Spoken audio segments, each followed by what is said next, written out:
Salam, mən Zəminə Abdullayeva. Təlim və İnkişaf şöbəsində baş mütəxəssis kimi çalışıram. Mənim üçün bu yol sadəcə karyera deyil, inkişaf etdirdiyim insanların hekayəsidir. Aztelekomda fəaliyyətimə başladığım ilk dövrlərdə bir sual məni çox düşündürürdü. Gördüyümüz işin real təsirini necə ölçə bilərik? Çünki təlim keçmək kifayət deyil, onun nəticəsini görmək, sübut etmək və inkişaf etdirmək lazımdır. Məhz bu düşüncə ilə Təlim və İnkişaf şöbəsi olaraq hesabatlıq sisteminin qurulması bizim üçün dönüş nöqtəsinə çevrildi. Biz bu sistemi elə qurduq ki, artıq gördüyümüz işi yalnız hisslərlə deyil, konkret rəqəmlərlə və 50-dən çox metrik üzərinə ölçə bilirik. Aztelekom daxil təlimçilər layihəsinə rəhbərlik etmək mənim karyeramda xüsusi yer tutur.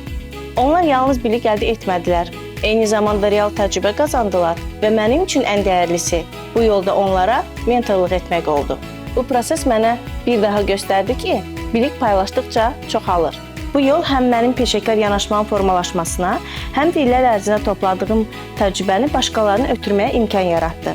Eyni zamanda bu yanaşma potensialı olan əməkdaşlarımızın həm peşəkar, həm də şəxsi keyfiyyətlərin inkişafına töhfə verir. Məni hər gün işə həvəslə gətirən fəaliyyətimin insanlarda və nəticələrdə əks olunmasıdır. Mənim üçün uzun sadə bir formulu var. Uğur öyrənmək, paylaşmaq və gördüyün işi sahiblənməkdir.